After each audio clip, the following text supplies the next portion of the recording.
Comment trouver la bonne idée pour créer ton entreprise de logiciel? Honnêtement, il y a tellement d'entrepreneurs qui prennent la mauvaise approche, puis je l'ai fait aussi, donc c'est vraiment facile de tomber dans ce chemin-là. On pense à une idée, on pense que c'est vraiment la meilleure puis que ça va fonctionner. On investit du temps, de l'énergie, puis de l'argent pour développer l'entreprise, puis après 2-3 ans, bien, finalement, ça ne marche pas, même des fois plus tôt. J'ai appris une solution qui est pas mal plus efficace dans la formation, c'est ce que je vais présenter dans ma capsule.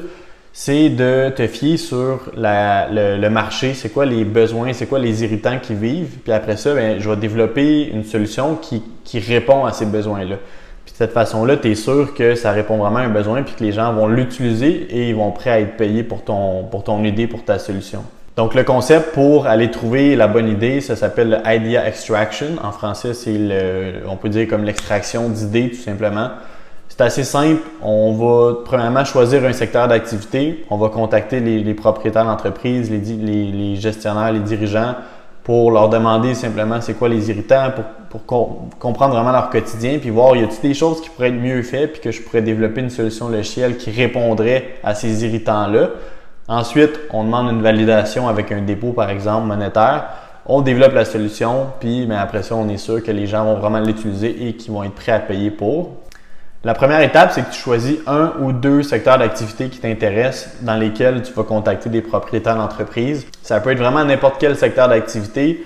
Si c'était à faire, moi, je te donnerais 3 trucs pour être sûr que ça fonctionne bien. Parce que moi, le secteur que j'avais choisi au début, finalement, j'ai changé plus tard parce que c'était pas nécessairement un bon secteur pour moi. Évidemment, tu veux qu'il y ait plusieurs entreprises de ce type-là dans ton secteur, que ce soit au Québec ou en France. Exemple, moi, j'avais pris les cabinets comptables. Ben oui, il y en a plusieurs des cabinets comptables, donc ça fonctionne. Deuxièmement, est-ce qu'ils sont faciles à contacter? Dans mon cas, c'était des cabinets comptables. Mon hypothèse était qu'ils étaient faciles à contacter sur LinkedIn parce qu'ils sont tous sur cette plateforme-là. Puis troisièmement, idéalement, que tu veux qu'ils soient pandémie-proof, on peut dire. J'ai commencé, moi, avant la COVID, j'avais certains secteurs d'activité auxquels j'avais vendu mon produit. Puis quand la pandémie arrive, si c'est pas des entreprises qui sont essentielles, on peut dire, ben ils arrêtent d'opérer ou ils vont diminuer leurs coûts. Ce qui arrive, c'est qu'ils arrêtent de payer pour ta solution tout simplement. Donc c'est sûr que l'idéal, c'est de trouver des industries qui sont des secteurs essentiels idéalement. Comme ça, s'il y a une autre pandémie qui arrive ou rendu là, on ne sait pas qu'est-ce qui peut arriver pour être honnête. Fait que tu peux être pas mal plus sûr que les gens vont continuer d'utiliser et de payer pour ta solution. Dans mon cas, moi, j'avais pris, comme j'ai dit, les cabinets comptables. J'avais fait beaucoup d'entrevues avec des propriétaires d'entreprises et le problème qui revenait le plus souvent, c'était le défi des suivis de satisfaction. En fait, c'était souvent quasiment tabou. Là. Tout le monde savait que c'était important d'en faire. C'était tout le temps sur leur petite to-do list ou leur checklist qu'il fallait qu'ils fassent un jour. Mais à un moment donné, quand tu opères ton entreprise, tu vas par priorité, puis c'était jamais dans le top des priorités. Donc, c'était toujours quelque chose qu'ils savaient qu'ils voulaient faire, mais qu'ils ne le faisaient pas parce que il n'y avait pas le temps ou ils ne prenaient pas le temps. Mais ils savaient que c'était vraiment important puis que d'aller acquérir des clients, c'était beaucoup plus cher que de s'occuper de leur clientèle actuelle puis de s'assurer que ces gens-là parlent en bien puis qu'ils t'amènent des nouvelles références. Fait que ça, moi, c'est le problème que j'ai entendu le plus souvent quand j'ai fait mes entrevues. Pour donner une idée de secteur d'activité, si c'était à refaire, je prendrais par exemple le domaine des piscines, donc qui font de la vente, de l'installation, du service. Pourquoi? C'est parce que en ce moment, nous, on offre notre produit à plusieurs industries dans plusieurs pays même. Puis on a beaucoup de clients qui sont dans les piscines, puis sérieux, j'entends tellement de frustration, d'irritants. Les outils logiciels qu'ils ont pour les servir sont vraiment pas adaptés à leur situation. Puis c'est pas mal la même chose dans beaucoup d'autres secteurs, mais c'est juste pour donner une idée, disons, piscine, ça serait un secteur que je pourrais prendre si c'était vraiment à refaire. Deuxième étape, une fois que tu as choisi ton secteur ou tes 2 secteurs avec lesquels tu veux travailler, c'est de contacter des gens. Les 3 façons, comme j'expliquais tantôt, puis je tiens à te rassurer, là, quand j'ai commencé, j'avais vraiment aucun contact d'affaires. Sur LinkedIn, j'avais comme 20 connexions. Fait que je partais vraiment de 0.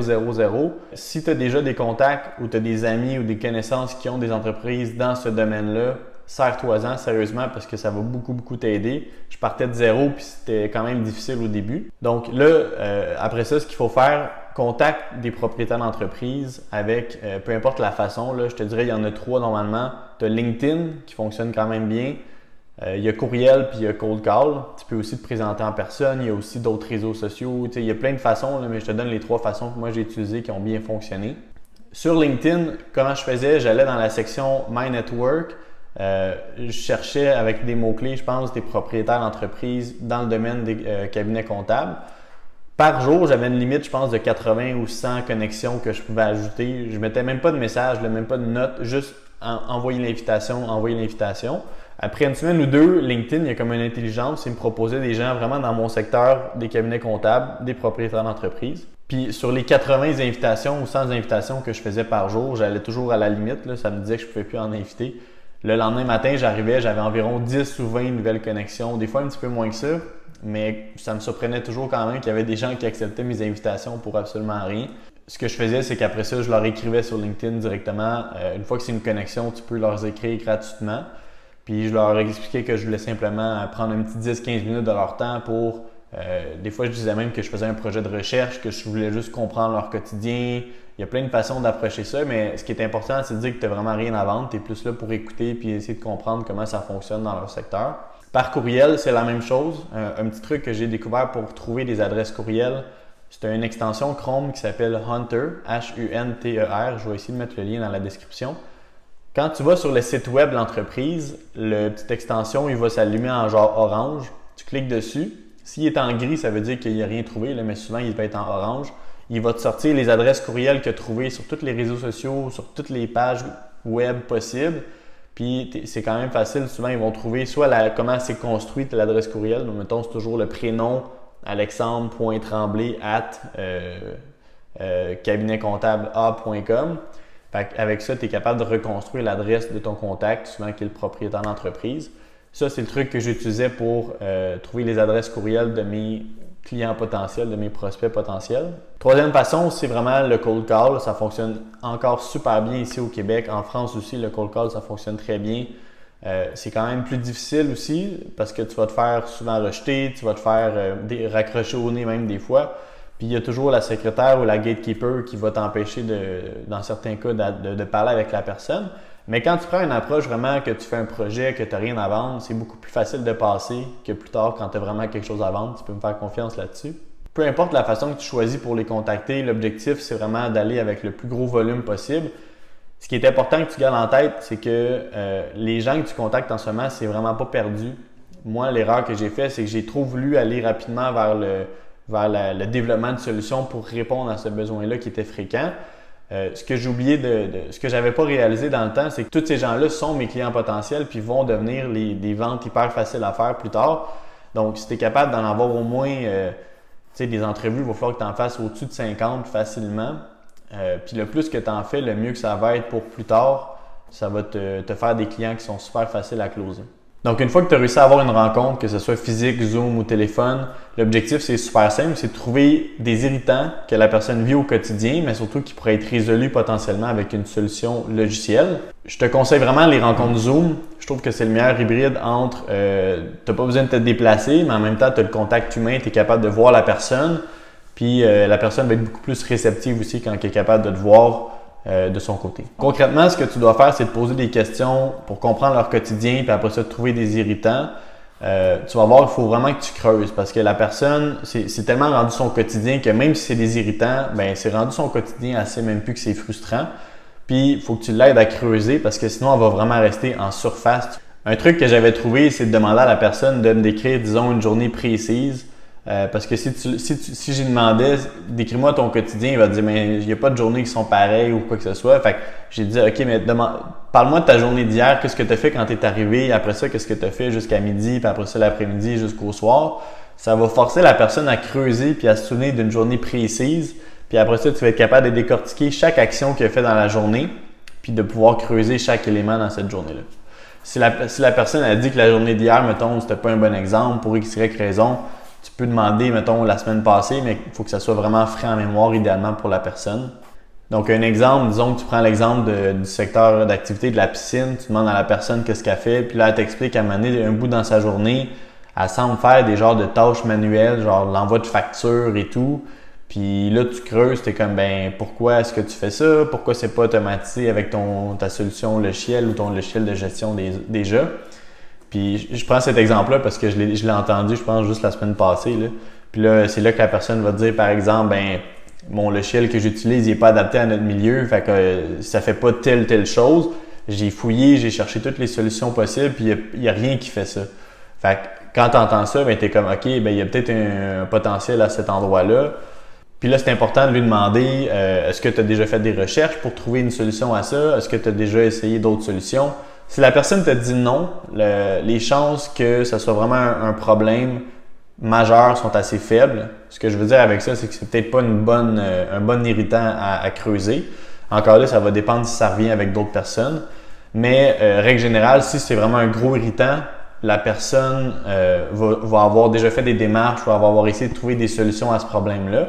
Puis quand elle a fait des démarches elle-même, puis qu'elle dit qu'elle n'a rien trouvé, ça c'est vraiment le summum. Là. Ça veut dire qu'il y a vraiment une belle opportunité probablement à cet endroit-là. Puis quand tu es capable de valider cet irritant-là avec plusieurs clients potentiels, bien, c'est là que tu sais que tu as sûrement trouvé une très très bonne idée qui vaut la peine de creuser davantage. Pour ce qui est de la rencontre en soi, c'est sûr qu'au début, c'est plus difficile. Je me souviens quand j'ai commencé les rencontres, ça durait comme 15 minutes maximum. Je me sentais tellement pas à l'aise de poser autant de questions puis de prendre beaucoup de son temps. Premièrement, tu vas te rendre compte que les gens, ça leur fait vraiment plaisir de donner du temps. Évidemment, il faut que tu rendes ça dynamique, pose des questions, essaie de rendre ça le fun pour la personne. Dis-toi qu'elle aussi, ça la fait sortir de son quotidien. Puis en même temps, elle a le sentiment qu'elle est capable de redonner à des entrepreneurs qui commencent. Ensuite, les rencontres, c'est sûr que plus que tu es capable de les tenir puis de creuser dans chaque élément de leur quotidien puis de trouver des bons irritants, tu vas être capable de faire durer les rencontres, disons 30 minutes, 45 minutes jusqu'à 1 heure. C'est là que tu vas être capable d'aller chercher vraiment de la bonne information. Puis tu vas voir, ça vient avec le temps parce que c'était la même chose pour moi. Au début, c'était comme 15 minutes, puis après ça, je prenais de l'aise 30 minutes, 35, 40 minutes. Puis c'est là que j'étais vraiment capable d'aller trouver des bonnes idées puis de la bonne information. Il y a 2 trucs qui sont super importants quand tu termines la rencontre avec la personne. Évidemment, tu dois remercier-la pour son temps. Elle a quand même pris du temps avec toi pour répondre à tes questions. Puis deuxièmement, assure-toi de garder la porte ouverte. Ce que je veux dire avec ça, c'est que demande-lui, écoute, si j'ai d'autres questions pour toi ou si j'ai trouvé une idée ou une solution, puis j'aimerais avoir ton feedback, est-ce que tu me permets que je te recontacte? Puis ça va t'assurer de garder la porte ouverte puis d'avoir cette personne-là dans ta banque de contacts, on peut dire. Puis c'est super important parce que tu vas voir que cette personne-là plus tard va devenir ton client potentiel puis va devenir ton client définitivement.